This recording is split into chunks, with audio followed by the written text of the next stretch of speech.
반갑습니다, 여러분. 잘 지내셨죠?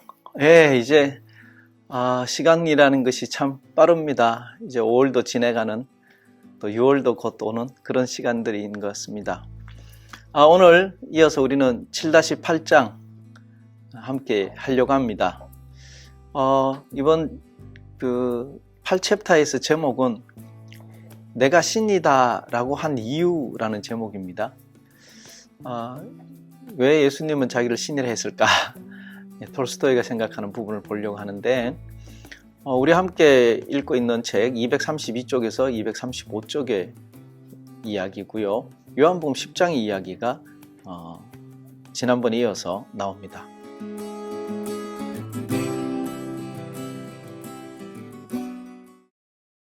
그러나 유대인들은 여전히 예수의 말을 이해하지 못했고, 예수를 믿어야 좋을지 여부를 결정하기 위해서는 그가 그리스도라는 증거를 자기들이 보아야겠다고 주장했다. 그들은 예수를 둘러싸고 말했다. 당신이 하는 모든 말은 이해하기 어렵고 우리의 성서 기록과 일치하지 않습니다. 우리를 괴롭히지 말고 당신이 우리의 성서 기록에 따라 세상에 오기로 되어 있는 그 메시아인지 아닌지를 단순하고 명백하게 말해 주십시오. 예수는 이렇게 대답했다. 나는 내가 누구인지를 이미 여러분에게 말해 주었지만 여러분은 믿지 않고 있습니다. 내 말을 믿지 않는다면 내가 한 일들은 믿으십시오. 나의 일들을 보고 내가 누구인지 어디서 왔는지 깨달으십시오. 내가 가르치는 행동들을 보면 여러분은 내가 진리를 가르치는지 여부를 알 수 있습니다. 나의 행동을 보고 그대로 여러분도 실천하고 쓸데없는 말장난은 그만두십시오. 그러나 여러분은 나를 따르지 않기 때문에 나를 믿지 않고 있습니다. 나를 따르고 나의 말을 실천하는 사람은 나를 이해합니다.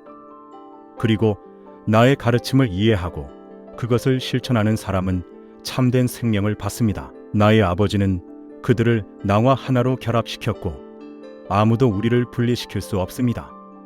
아버지의 뜻을 실천하십시오. 그러면 여러분은 모두 나와 하나가 되고 또한 아버지와도 하나가 될 것입니다. 나는 아버지의 아들이고 또한 아버지와 하나이기 때문입니다. 나는 여러분이 하느님이라고 부르고 나는 아버지라고 부르는 그 하느님입니다. 하느님과 나는 하나입니다. 유대인들은 그 말에 몹시 분개하여 그를 죽이려고 돌을 집어들었다. 그러나 예수가 말했다. 나는 여러분에게 좋은 일을 많이 보여주었고 내 아버지의 가르침을 알려주었습니다. 그런데 이 가운데 어떤 것 때문에 여러분이 나를 돌로 치려고 하는 것입니까? 유대인들이 대꾸했다. 당신의 좋은 일 때문이 아니라 인간인 당신이 스스로 하느님이라고 자처하기 때문에 돌로 치려는 것이요. 그러나 예수는 그들에게 말했다. 그게 무슨 소리입니까? 바로 여러분의 성서에 하느님 자신이 사악한 통치자들에게 너희는 신들이다 라고 말씀하셨다고 기록되어 있지 않습니까? 하느님 자신이 심지어 사악한 사람들마저도 신들이라고 부르셨다면 하느님께서 자신의 사랑 안에 세상에 내보내신 그 사람을 하느님의 아들이라고 부르는 것을 어째서 신성모독이라고 하는 것입니까? 영혼 안에 사는 사람은 누구나 하느님의 아들입니다. 사람은 누구나 영혼이 있기 때문에 하느님의 아들입니다. 아버지의 뜻을 실천하는 사람은 누구나 아버지와 하나가 됩니다. 내가 아버지의 뜻을 실천하면 아버지는 내 안에 있고 나는 아버지 안에 있습니다. 내가 만일 하느님의 길 안에서 살지 않는다면 내가 하느님의 아들이라고 믿지 마십시오.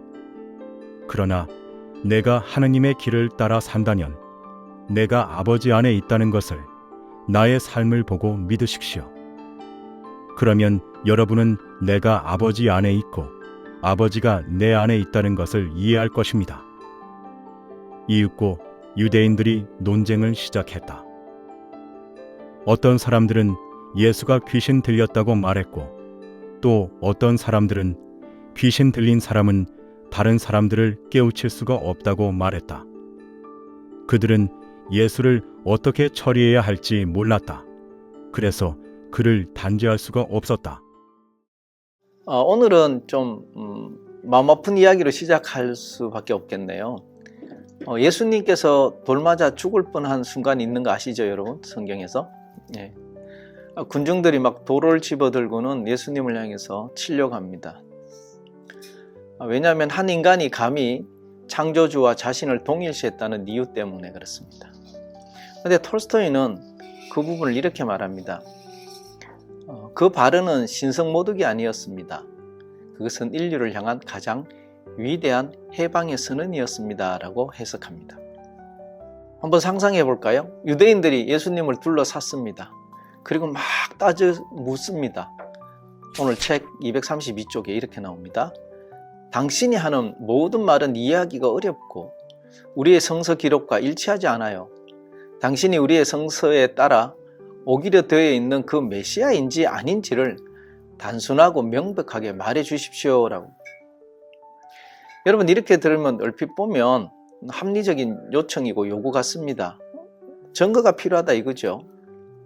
그런데 예수님의 대답은 아주 예상을 완전히 벗어나서 답을 합니다. 하느님과 나는 하나입니다. 하나님과 나는 하나입니다. 이 소리를 듣는 유대인들은 분노합니다. 그래서 돌을 집어들었죠. 그러나 톨스토이는 바로 이 순간에 우리가 2000년 동안 오해해온 진실이 숨어 있다고 말합니다. 오늘 그 진짜 의미를 한번 파헤쳐 보겠습니다. 유대인들은 끊임없이 묻습니다. 당신이 메시아라고? 그럼 증거를 대라. 그때 예수님은 대답은 단호합니다. 233쪽의 표현으로는 나의 행동을 보고 그대로 여러분도 실천하고 쓸데없는 말장난은 그만하십시오. 톨스토이는 여기서 멈춥니다. 진리라는 건 하늘에서 벼락이 떨어지는 것 같은 그런 기적으로 증명되는 게 아니라는 겁니다. 머리로 따지고 논쟁하는 사람에게 진리는 영원히 이해되지 않는 말장난일 뿐이라는 겁니다. 같은 쪽에 나를 따르고 나의 말을 실천하는 사람은 나를 이해합니다. 그리고 나의 가르침을 이해하고 그것을 실천하는 사람은 참된 생명을 받습니다. 진리의 증거는 살아내는 것입니다. 그 가르침대로 내 이웃을 사랑하며 살았을 때 내 영혼이 얻어지는 자유와 평화, 그것이 확실한 증거가 된다는 것입니다. 그렇다면 나와 아버지는 하나다라는 말은 무슨 뜻일까요? 예수님은 이렇게 표현합니다. 233쪽에 아버지의 뜻을 실천하십시오. 그러면 여러분은 모두 나와 하나가 되고 또한 아버지와도 하나가 될 것입니다. 보십시오. 이거는 초자연적인 기적을 말하는 게 아닙니다. 하나님과 내가 합치하는 것, 뜻과 의지가 합치하는 것을 말합니다. 예를 들면 떨어지는 물방울을 한번 생각해 볼까요? 빗방울이 저 넓은 바다에 떨어졌다고 생각해 보시죠. 떨어지는 순간 개별적인 물방울은 사라집니다. 거대한 바다가 되기 때문이죠. 인간도 마찬가지입니다. 내 이기적인 욕망을 버리고 보편적인 선, 즉 하나님의 뜻을 실천할 때 좁고 옹졸한 나는 사라지게 되고 보편적인 생명과 완벽하가 하나가 되는 바로 그 모습을 말하는 것입니다. 235쪽에 보면 내가 아버지의 뜻을 실천하면 아버지는 내 안에 있고 나는 아버지 안에 있습니다. 이 말씀은 예수님만의 특권은 아닙니다. 누구든지 아버지의 뜻을 실천하는 사람에게는 열려있는 문입니다.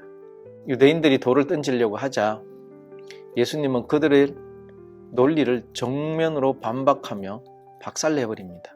234쪽입니다.